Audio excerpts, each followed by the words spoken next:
Okay, let's take a look at this one. So, addition without carrying. A little boy is studying arithmetics. He has just learned how to add two integers, written one below another, column by column. But he always forgets about the important part, carrying.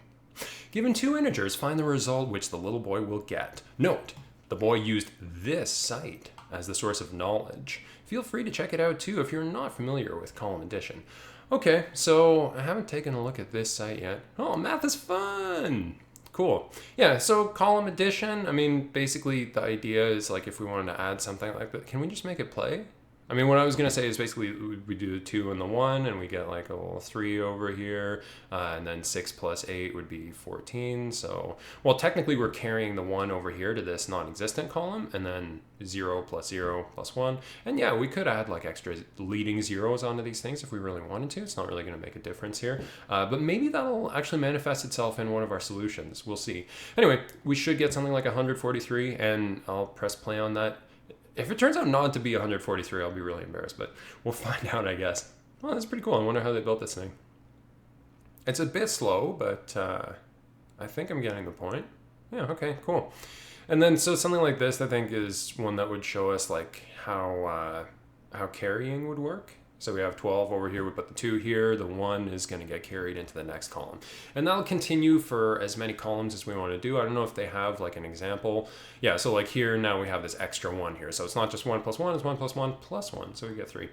Now you guys might be aware of that already, so I don't want to spend too much time on this. But the main point is that we're talking about in this problem, this little boy here that we're talking about has this issue where when he's trying to add up these things, he's forgetting about the carrying. So he's saying, okay, 8 plus 5, what's that, 13? So I'll put the 3 here and then forget to put the 1 over here. 2 plus 9, that would be 11. So we'll put the 1 here and then we won't put the 1 there again. And we also won't add the 1 that would have been carried from the other part. 4 plus 3, that's just going to be 7. So it should have been, I guess, like 823 instead of 713. Okay, so that's basically it. That's how we want to do this. So I figured we could start with something that's fairly, I don't want to say obvious, but like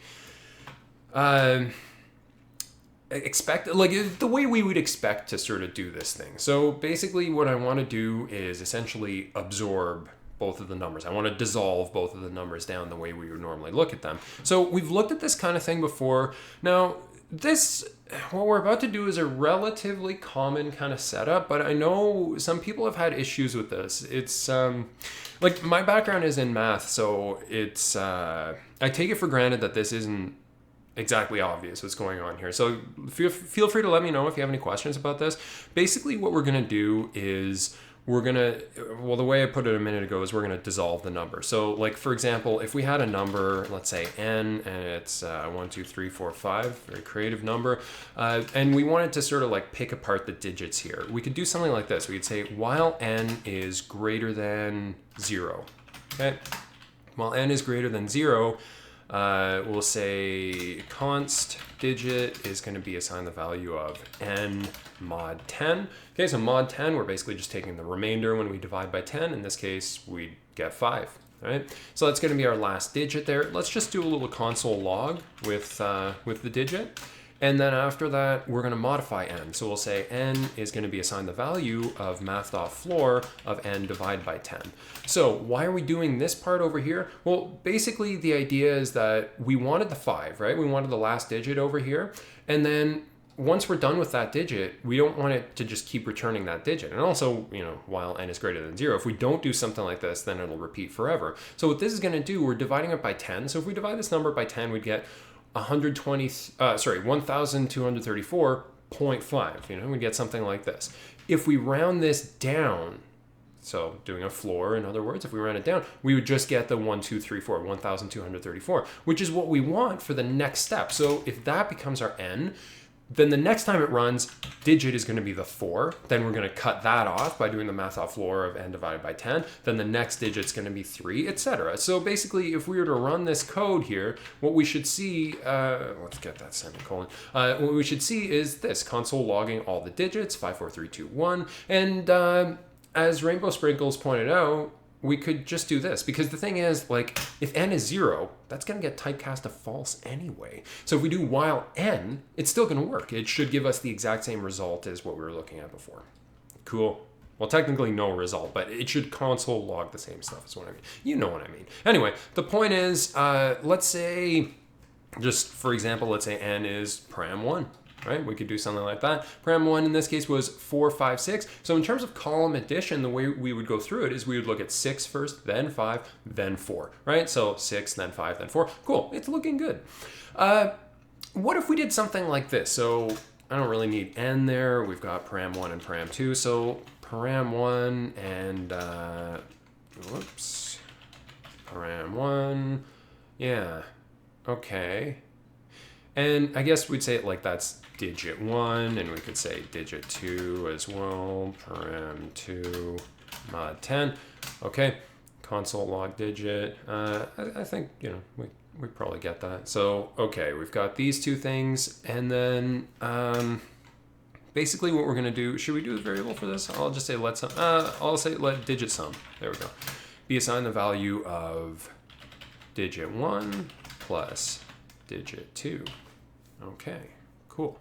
And then basically the idea is that whatever we get from this, it's maybe going to be a 1-digit number, it's maybe going to be a 2-digit number, but we want just the last digit, right? Because the first digit, yeah, we want just the last. If there are 2 digits, then the first one is going to be like, it's going to represent what the guy should be carrying over, and he's not doing that, right? So we're just going to get rid of it. So really what we want is just mod 10 of this. We should probably just do that. Mod 10 of this.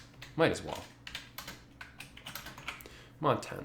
Yeah, okay. And maybe digit sum isn't the right word then. Maybe we should call it like next digit or something like that? Yeah, next digit. Okay, cool. And then let's just do this console log of next digit. Let's try that. Okay, so let's run this. We'll see what happens. Oh, execution time limit exceeded. Oh yeah, I forgot kind of an important step. So param1 is math.floor of param1 divided by 10, and param2 is the same thing, but for param2. So that's kind of what I was referring to earlier when I said that if we didn't do this step, we'd get an infinite loop. There it is, the infinite loop. So let's run this. Oh, whoa, not submitting. Okay. That title cycle stuff we were doing before, Control Enter is like the keyboard shortcut to run a part of that code. So I kind of developed a habit of doing that. So sorry about that. Okay, so what are we getting in this case? We should be getting 1,180. But if we're taking a look at the digits, so we're getting the 0, we're getting the 8, we're getting the first one, we're not getting the second one. Or, you know, technically the first one, depending on which way you're reading the number, but we're talking about column addition, right? So we would, you know, be generating the number from right to left in this case. So, okay, we got 0, 8, 1. Well, this one we got all the digits, so that one worked. This one we're getting all the digits. That one we're getting nothing. Okay, I guess that makes sense. In this case, we're actually getting too many digits. We have this like extra 0 out in front. Okay, so maybe we want to avoid that. Let's take a look at what's going on here. So like this, I'm curious about this one. Why didn't we get all the digits? Well, there's something you might notice about the parameters in this case. Unlike some of the other cases where they're like, you know, the same, or where parameter 1 is bigger, in this case over here, parameter 1 was smaller. And keep in mind, we only check to see if param1 was greater than 0. What we should do is param1 or param2. Right? They don't both need to be still having a digit. As long as at least one of them still has a digit, we should continue. So let's run this, and there we go. So we're getting the extra 1 on that one.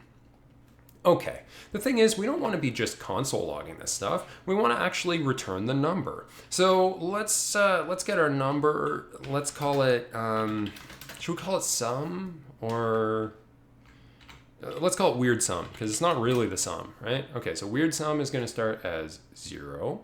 And then after this, so we've got our next digit. Instead of console logging our next digit, let's do this. We'll say weird sum is going to be 10 times what it was plus next digit. Is that going to work? Will that give us what we're looking for? And we're going to return weird sum as a final step. Let's try running that. We'll see what we get. No, not what we're looking for. So, okay, I think, well, actually, some of these, like the majority of these were right. We'll take a look at the ones that were wrong. Okay, so basically, we're reversing the number. Number's in the wrong order. Okay, makes sense.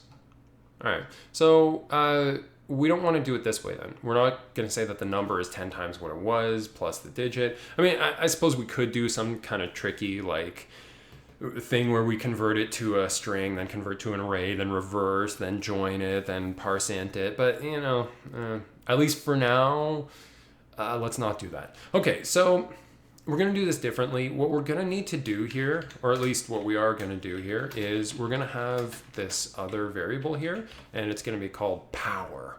As in, like, you know, powers of 10. That's going to be the idea. So, in fact, that's what we're going to do with it. So we're actually going to say power times equals 10.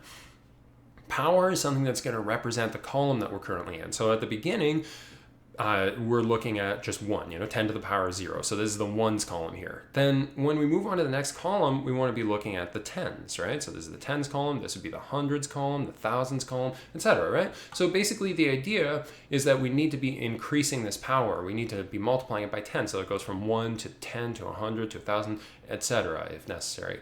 And then what are we going to be doing with weird sum? Well, we're actually just going to be doing this. So weird sum, I guess we'll just add on the digit. So next digit times power. That's pretty much it, I think, right? Whoops.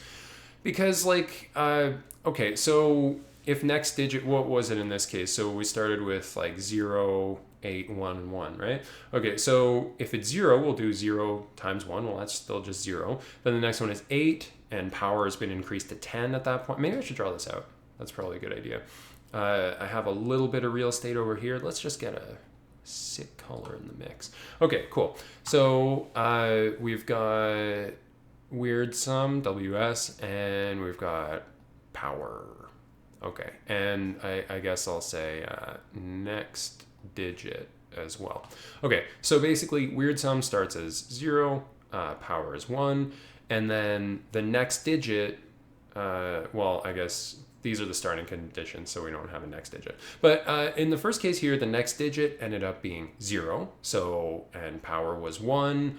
I'll just keep that 1 for now. And then, so we get basically nothing added on here, right? We don't get anything. Well, it was backwards last time, right? So well, we'll find out. And then after executing that, we multiply power by 10. Next digit in this case was 8, right? Following this example down here. So then we say 8 times 10, that's going to be 80. So we're adding that on to 0. So our number becomes 80. And then we're increasing the power. Well, we're multiplying it by 10. So it becomes 100 now. The next digit was a 1. So we say 1 times 100 plus this number. So we get 100 plus 80. We get 180. And then we multiply the power by 10 again. So we get 1,000. Our next digit is another 1. So 1 times 1,000, we'll get 180, which, yeah, that's what we're looking for. Okay, so hopefully that actually works. So let's run that. Yeah, okay, cool. So it's passing all the visible tests. That's nice. Let's see, is it going to pass the hidden test? We might as well just check. Yeah, okay, it worked. Nice. Okay, good stuff. So that's kind of cool. I mean, hey, thanks. Get out of here. Whoa. No. That's not what I meant to do. Let's go back in there. Okay, so yeah, basically what I was saying is those are two really common ways of doing this. So the way I had it before, which unfortunately I can't control Z since I accidentally popped out of the window. But anyway, the way I was doing it before was basically where I didn't have the power. And this is, yeah, before I had the power to do it the right way. I was doing something like this. Weird sum is assigned the value of 10 times whatever weird sum was plus the next digit. Okay, so basically these two different ways. Okay, so like method number 1, method number 2 down here. These are two ways of doing very, very similar things.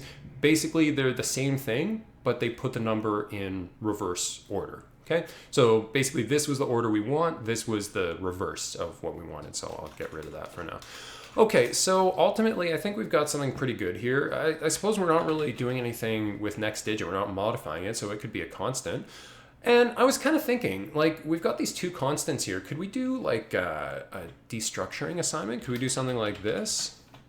Whoops. There we go. And I guess I'll take this part over here, copy that out, and we'll do something like that. Right? Will that work? Let's see. Yeah, it works. It's kind of, I don't know. I guess it's an improvement. It's one line now. But if we really wanted to make it impressive, if we really wanted to make it pretty cool, let's do this. So both of these are getting mod 10, right? This is an array, so we can use array tools. Like, for example, we can do a dot map on this thing and say, I want you to give me mod 10 and what you have in there. Is that going to work? Yeah, it works. Okay, so that's kind of a neat way of doing it. And yeah, good point. Could we put this one into the destructuring? I don't know. Next digit. Because technically, it we're doing this to it, but I don't know if we can actually do like this, right? Because I feel like the destructuring assignment is going to execute all at once, so it probably won't know what digit 1 and digit 2 are by the time it gets there, but let's find out. No, it didn't know. Okay, so that's fine. That's fine. It's fine like this. It's good like this. We like it like this. Let's run that. Cool. Yeah, all right, that's great. But hey, we can do the same thing with this, I think, right? Can we? Let's find out. Let's try destructuring this one. Param1, param2, and it's going to be assigned the value of param1, param2 dot map, and then we'll say x gets mapped to, well, basically this, math.floor of x divided by 10. Will that work? I don't know. Let's find out. Yeah, it works. Cool. I'm wondering, like, yeah, because we're basically reassigning these things. I don't think this is like a morphing, or what do you call it? Mutating. I don't think this is a mutating function. So, like, I don't think we'd be able to just do this and have it actually take effect. And this will probably give us an infinite loop as a result of that. So, mistake. Sorry about that. Okay, so, yeah, cool. So I like that a little better. I think that's real nice.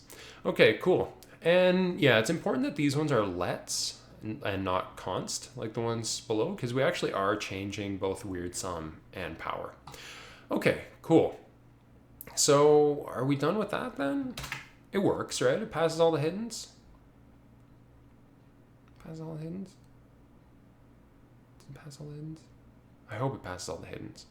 It passes all the hiddens. Okay, great. So let's go back out here and let's do something different. So basically, we'll take this over here. Let's just do a cut so that we're sure it made it to the clipboard. And we'll say, actually, wait. Let's do something really slick here. We'll say reset, and then we'll paste that baby in.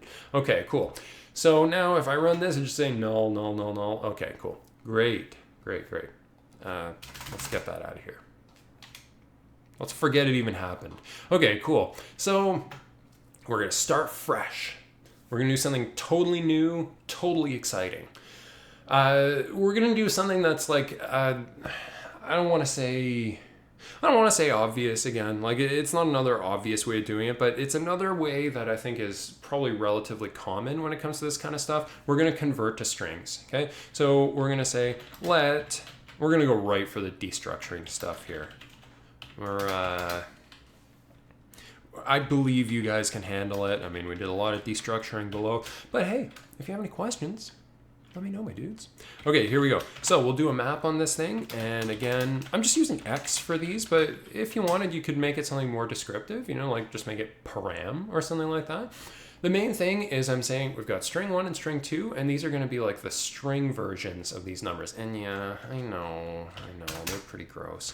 All right, so basically, what we want to do with this is we want to return something that's going to go through both of these, right? And it's going to add up the digits like we were doing before, and then Well, let's do one step at a time. So first thing we need to do is convert to an array so that we can use array tools like map.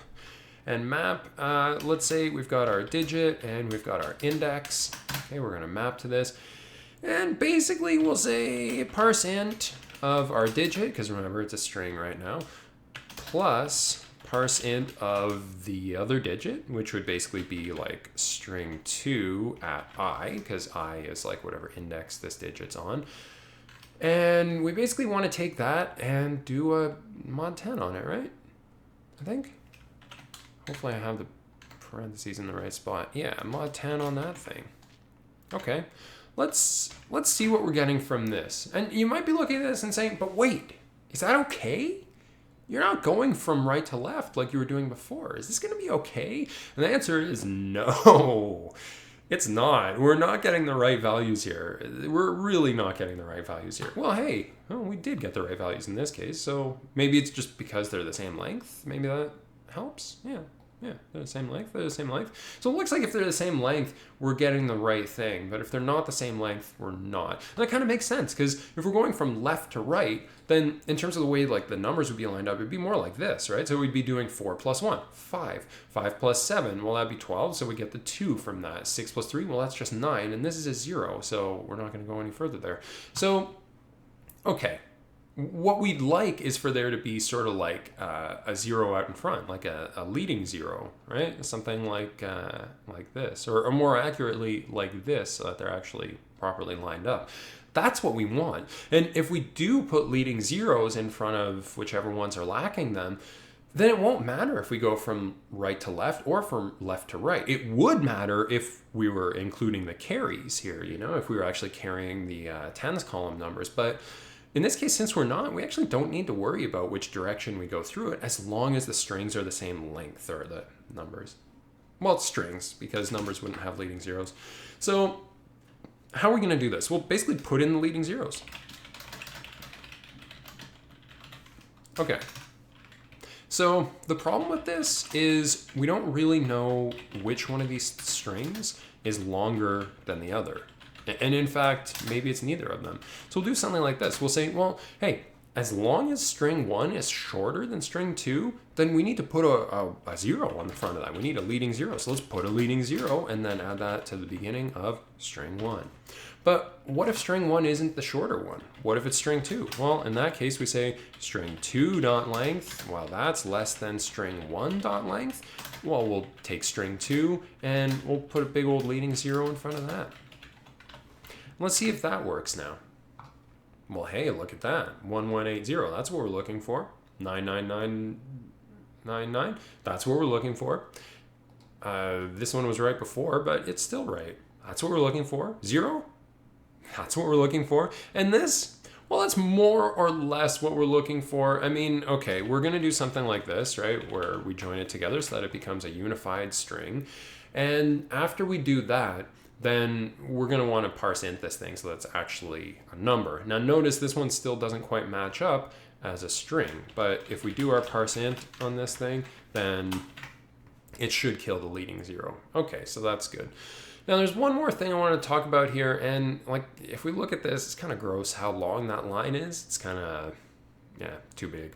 So a buddy of mine taught me a cool trick that you can apparently do where instead of doing parse int, I've seen stuff before where you take the number and you do like times 1, for example, and that's going to typecast it into a number because you can't multiply strings. But apparently you can even just do this, just put a plus in front of it, and that works. I don't know if it's going to work over here, like if it would work if there's a plus right before the number.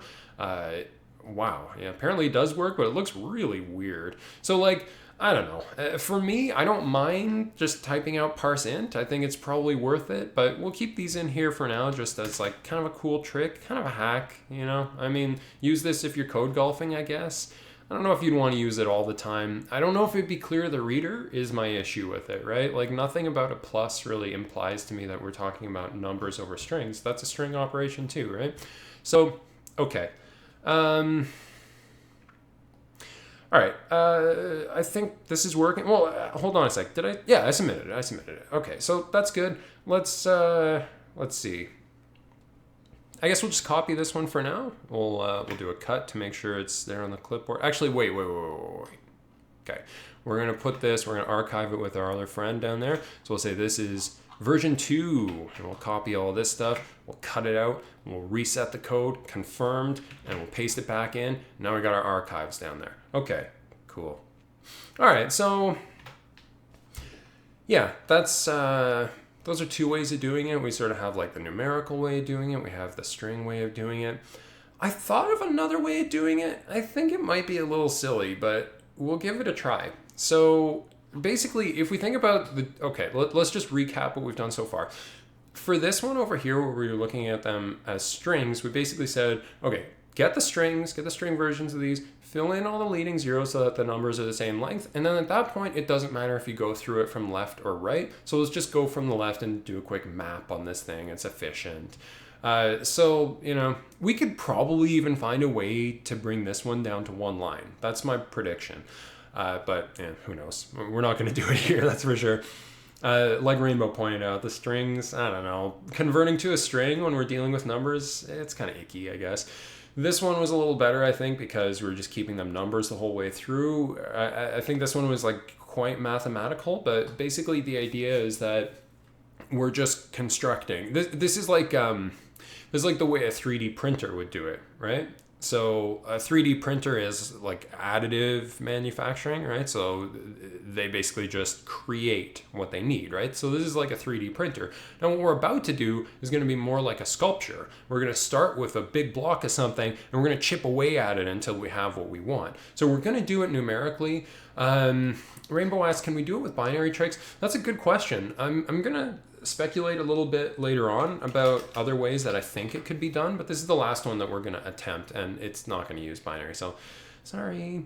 But basically the way we're going to do it is, like I said, sort of like a sculpture, okay? So we're going to say, let sum be assigned the value of param1 plus param2. You might be looking at that and thinking,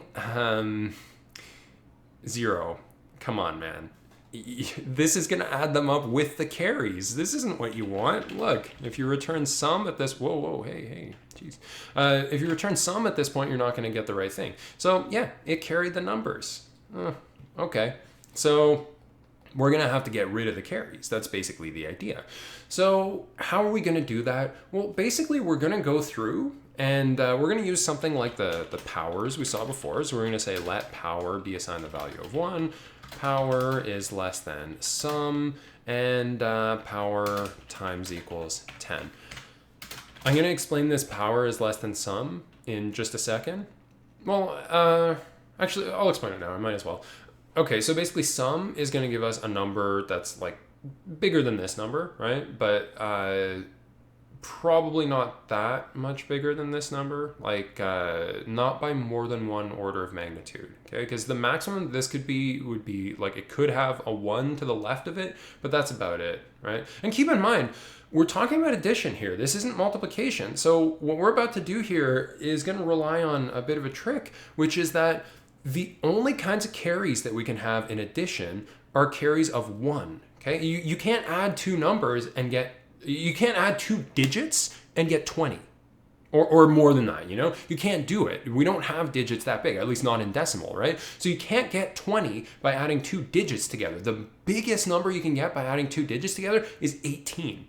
So because of that, the only thing we're ever going to have to carry here are 1s. And that also means that the biggest number that we could get as an actual sum, like with the carries, would be the same sort of thing as this, but with a 1 over here. Maybe this would be a 2 instead of a 1. But the point is, like, it's not going to be that much bigger than the actual sum that we're looking for here. Now, in terms of power is basically just going to start as 1, then it's going to be 10, then it's going to be 100, right? It's just going to go on like this. It's going to be 1,000. And then at this point, once it gets to 10,000, it's going to say, oh, well, either, that's less than the sum that we have here, or if we had the 1 out in front and say, oh, okay, we'll go again and we'll do 100,000. But then I'll say, oh, whoa, hey, pal, 100,000 is too damn big. So basically, it'll stop there. Now, in terms of what power is doing, we're going to use this to knock out the carries. So the idea is that we're just adding them regular first, and then we're going to refine it, taking out the carries that we mistakenly added in here. And because we know that the carry is going to give us at most a 1. It's going to be relatively simple actually getting rid of this. So basically we'll do, okay, just for the purpose of semantics, we're actually going to put a function in here, and it's going to be called last digit, okay? And it's going to take in a number. What is it going to do with that number? Well, it's going to return math.floor of that number divided by power, and then mod 10. Whoops. Whoa, hey. Mod 10. There we go. Okay, that's what we want to return. So, last digit. How's that working? Shouldn't it be power is less than or equal to sum? It probably could be. Yeah, it probably could be. Let's try running it like this first, and then we'll change it to. Or actually, wait a sec. Rainbow, you make a strong point, actually. I think it probably should be less than or equal to. That's actually a good point. Okay, so not to get too ahead of ourselves, but let's get back into this. And basically the idea is we're going to take our last digit function. Now our last digit function, something to notice about it is that it's actually changing for every repetition of this loop. Okay, so basically the first time it fires, power is equal to 1, right? So it's basically saying take math.floor of that number divided by 1. Well, that's just the number itself, right? So just take that number, mod 10. Well, that's going to give us the last digit. Oh, hey, sorry about that. The last digit in this case, we'd get 6, we'd get 4. And then after that, the next time this fires, last digit is going to be math.floor of number divided by 10 because power is being multiplied by 10, right? So then we're saying, okay, take the number and divide it by 10 and drop the remainder, the extra part on the decimal. So we drop all that and then we take mod 10. So it's going to give us 5 and 3. In fact, maybe we shouldn't even call it last digit. Maybe we should call it like this digit or current digit. Yeah, maybe that's better. Because basically the way it's going to work is it's just going to go through these one digit at a time. So like it'll get the 6, it'll get the 5, it'll get the 4. After that, power is going to be 1,000. It's going to divide this thing by 1,000. And when we take the floor, there's going to be nothing left. So it's just going to give 0. And that's good. That's a good behavior. That's sort of what we want. So, okay. What are we going to do with this? Well, basically, we're going to say if current digit of param 1, so the first time it fires, that'll be 6. The second time it fires, that'll be 5. The third time it fires, it'll be 4. The fourth time it fires, it'll be 0, etc. If that plus the current digit of param 2, if this stuff is greater than 9, in other words, if you would have carried, in this case, if this was a situation where you would have carried, well, that means what would have happened? Let's say it was these first two, okay? Let's say it was the 6 and the 4 here, okay? We add those together, 6 plus 4, what's that? It's 10. Is that greater than 9? Yeah, it is, okay? So since it's greater than 9, we would have to carry. That means there would be an extra number here in the tens column. Well, that means we must have added 10 to this number when we really shouldn't have. Right? And it looks like we did, right? We're getting 2190 instead of 1180. So the 90 is because we added an extra 10 to it. We want to get rid of that 10. So we need to basically get rid of that 10. That's the goal here. So let's do it. We'll just say sum minus equals. And it's not quite the current power because remember when we were looking at this, it was a power of 1 for the 6 and 4. We want to take away 10. So it's actually the next power. So we'll do power times 10 in this case. So this is basically the idea here. We've got this function that's going to go through and it just picks the digit, right? It's just picking the current digit. So it starts at the 6 and the 4, then it's going to move on to the 5 and the 3. For the 5 and the 3, it's going to say 5 plus 3 is 8. That's not greater than 9, so we don't have to worry about subtracting anything, which makes sense because the 1 here was actually correct, so we're not going to subtract 100 from it. When we get to this point here, 4 plus 7 is going to be 11, so we'll get the 1 in there, but then it turns out, well, that's why we have a 2 here. We added an extra 1,000, right? So our power at this point, we're in the hundreds column, and since we did end up carrying, that means we have to subtract 1,000 from this, right? Which is what we want to subtract. We've got 2,000, we want it to be 1,000, so yeah, we would have to subtract 1,000 from that.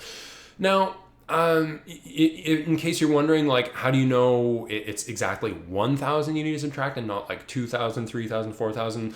Shouldn't it depend on what you're carrying? Well, like we said before, since it's addition, the only possible thing we could be carrying is a 1. Okay, so because of that, it's guaranteed that this is going to work. Or I probably shouldn't say that before I run the thing, but yeah, okay, it's guaranteed that it's going to work.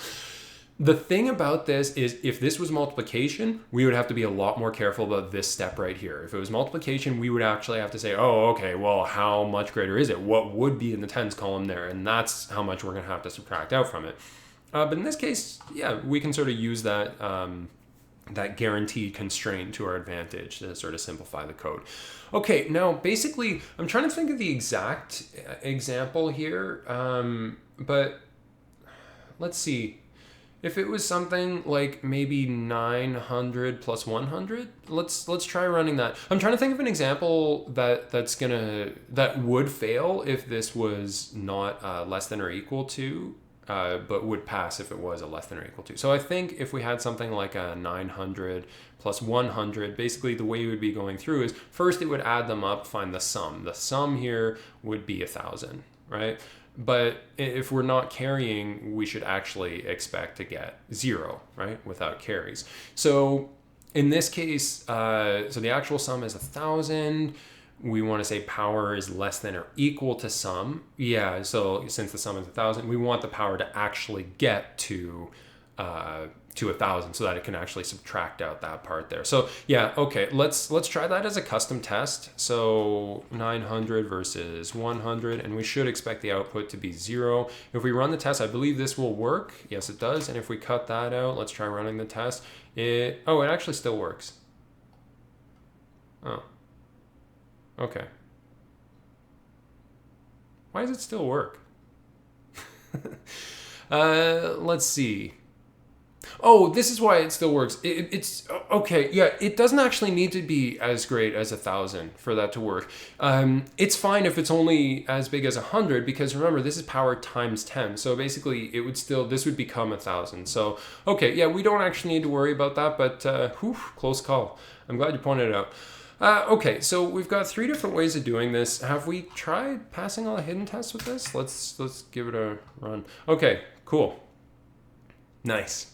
All right, so that's working. We've got 3 different ways of doing this. I don't know which one I like the best. I would probably say this one, I guess. I think it's just kind of slick. I think it's neat how we basically just add the numbers and then just, look for the exact situations where we need to get rid of the carrying. Even though we technically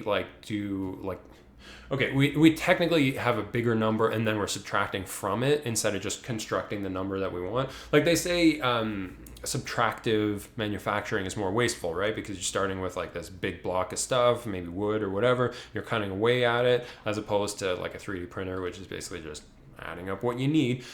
But in this case, I think in terms of what we're doing, we sort of have all these extra digits. We've got weird sum, we've got power, we've got these extra things we're keeping track of. Whereas here, well, I don't know. I guess you could make the same argument given that we have this function that we're redefining each time. I don't know. I think they're both cool. I probably wouldn't do this strategy over here because I have a bit of an allergy to unnecessary type conversions. If we don't have to convert to string, why would we, right? So, yeah, I would say probably go with one of the numerical ones. But hey, most important thing, follow your heart.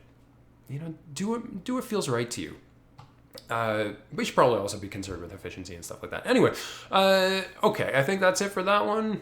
Nice job, everyone. You're killing this.